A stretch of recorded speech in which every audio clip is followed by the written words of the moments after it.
Si Songwoo at ang prosecutor ay nagkita na sa unang pagkakataon. Ipinakilala ng prosecutor ang kanyang sarili bilang si Zong Chinche. Napansin ni Songwoo na nakita ng mga tao sa kanyang bayan ang prosecutor sa unang pagkakataon, ngunit sila ay kinikilig ng labis sa aura ni Songwoo. Sila ay kumikilos na parehong paraan sa mga vampira na pinupuri ang Vampire Lord. Pero ang mga mata ni Hanho ay kumikinang matapos makilala ang prosecutor. Dinala siya ni Songwoo sa opisina, at sinabi sa kanya ng prosecutor na ang mga tao sa kanyang bayan ay napakasigla.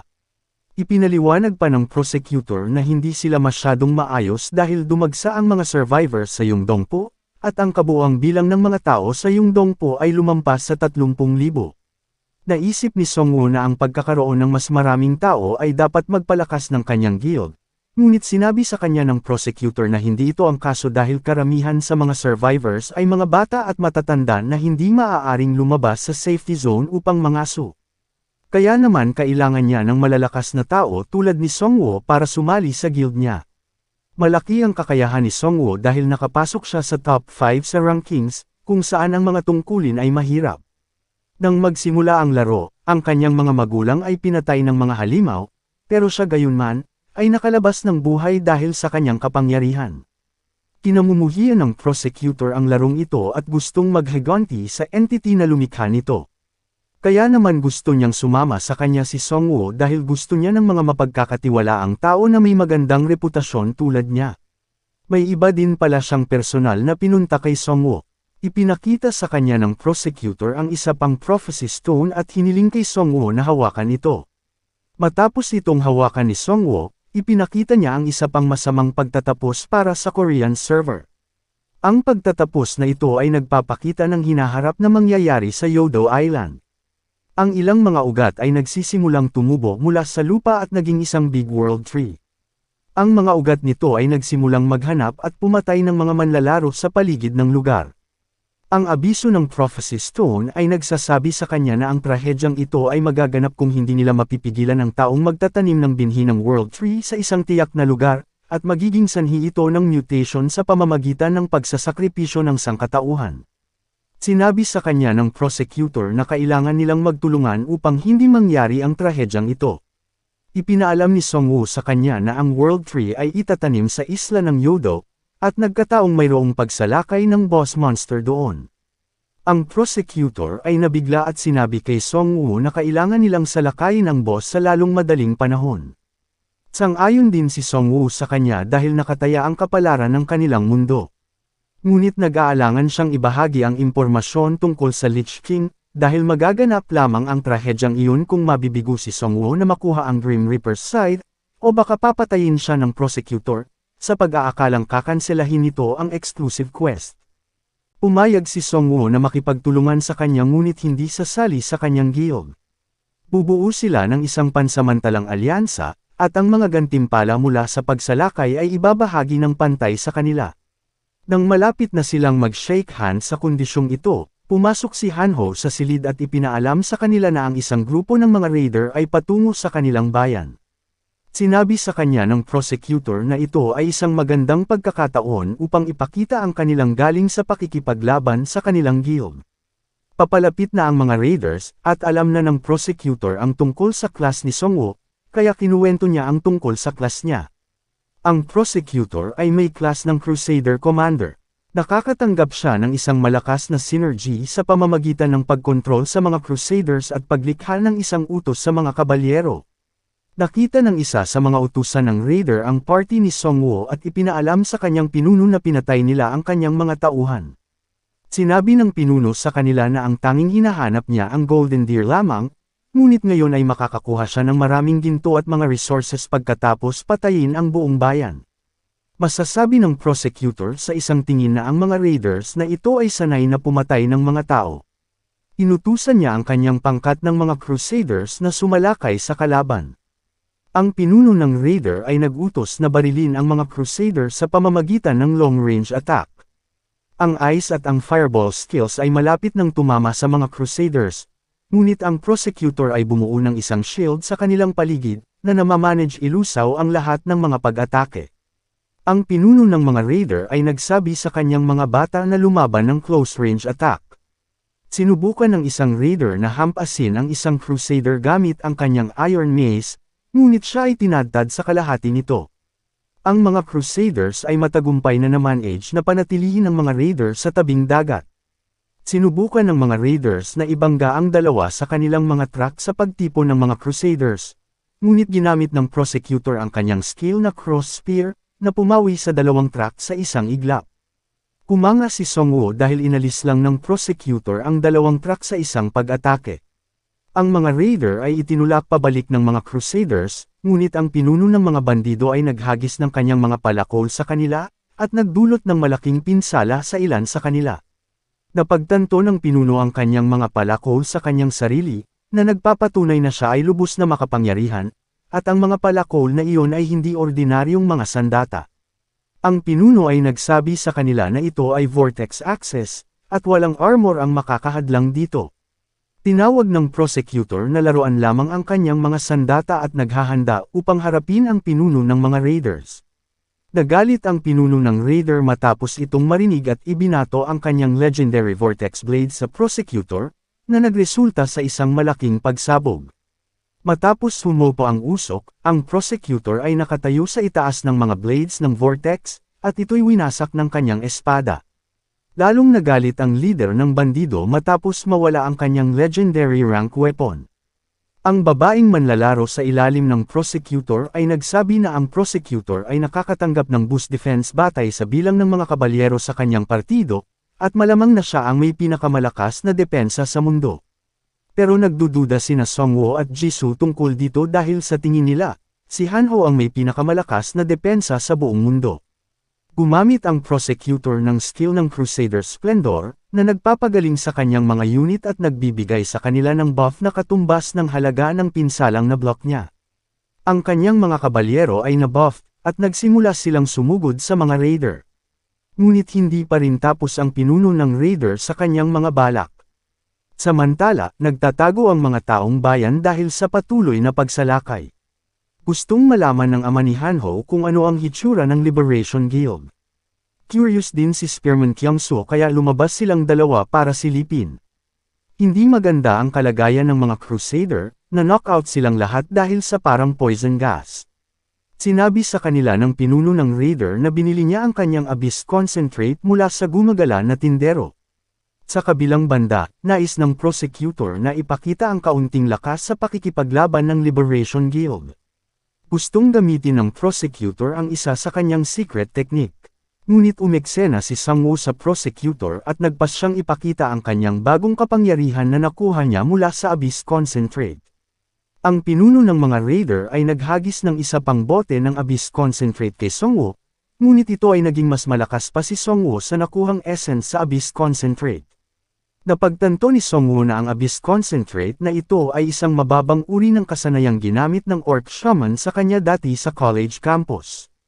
Ang isa sa mga bandido ay nagtanggal ng kanyang maskara, sa pag-aakalang peke ang lason, ngunit siya ay natumba sa isang iglap. Inactivate ni Songwoo ang death response sa gitna ng pagtitipon ng mga bandido, at natakot ang mga bandido dahil alam na nila, na ang kalaban nila ay ang third-rank necromancer mula sa Korean server. Sinimulan ng mga skeleton ni Songwoo ang pagmasaker sa mga bandido. Parehong masaya ang ama ni Hanho at si Kyung-soo matapos mapanood ang pag-atake ni Songwoo. Lumapit ang nanay ni Hanho upang tingnan sila, na ikinatakot nila, at sumigaw sila ng malakas. Napansin ito ng pinuno ng raider at sinabihan niya ang kanyang mga bata na hostage sila. Nagsimulang sumugod ang mga bandido sa kanila, ngunit hinarangan sila ni Jisoo yun. Nagsimulang mag-slash si Jisoo gamit ang kanyang skill, at napagtanto ng leader ng bandido na hindi niya dapat pinakialaman ng mga taong ito, ngunit huli na siya, at nasaksak siya mula sa likuran ni Songwoo. Natanggap ni Songwoo ang kalahati ng ticket ng Golden Deer bilang gantimpala, sa pagkumpleto ng quest. Ang isa pang notification ay nag-pop up, na nagsasabi sa kanya na maghanda dahil siya ay iti-teleport sa isang hidden stage kung saan ang mga may-ari ng ticket lamang ang pinapayagan. Ilang saglit lamang, siya ay na-teleport doon, at ang prosecutor ay interesado sa gate na ito. Sinubukan niyang pumasok dito, ngunit napatigil siya ng system dahil wala siyang ticket. Sinabi ng isa na taga-bayan, na si Songwoo ay mas makapangyarihan kaysa sa prosecutor, ngunit pinipigilan siya ng prosecutor na magpakalat ng gayong mga chismis, at mukhang may pinagseselosan siya. Tinanong ng prosecutor si Jisoo Yoon tungkol sa gate na pinasukan ni Songwoo, ngunit tumanggi si Jisoo na sabihin sa kanya ang anuman. Gumamit ang prosecutor ng passive skill na tinatawag na War Hero Aura sa lahat ng tao sa paligid niya. Ang skill na ito ay lumilikha ng isang aura sa paligid ng prosecutor, na naglalagay ng mga damdamin ng pagkagusto at paggalang sa kanya. Ang skill na ito ay mahusay na gumagana sa mga manlalaro na nasa mababang antas at maaari ring makaapekto sa mga manlalarong may mataas na antas kung sila ay nasa estado ng pagkabalisa. Si Jisoo Yoon ay hindi naapektuhan ng kasanayang ito, ngunit ang tanga na si Han-ho ay lubos na naapektuhan ito, at sasabihin niya sa prosecutor ang tungkol sa kaganapan, ngunit si Jisoo ay itinikom ang kanyang bibig. Sinabi sa kanila ng prosecutor na gusto niyang magtanong tungkol sa gate dahil nag-aalala siya para sa kaligtasan ni Songwoo. Ang mga salitang ito ay naglagay kay Jisoo sa estado ng pagkabalisa, at nasabi niya ang mga impormasyon na ang gate na ito ay papunta sa isang hidden stage. Pinasalamatan siya ng prosecutor at sinabi sa kanya na hindi nila kailangang mag-alala tungkol kay Songwoo dahil isa siya sa mga nangungunang manlalaro.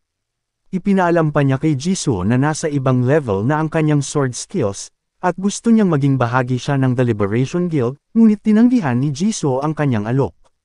Handa na si Han-ho na sumama sa kanila, ngunit hinila siya ni Jisoo.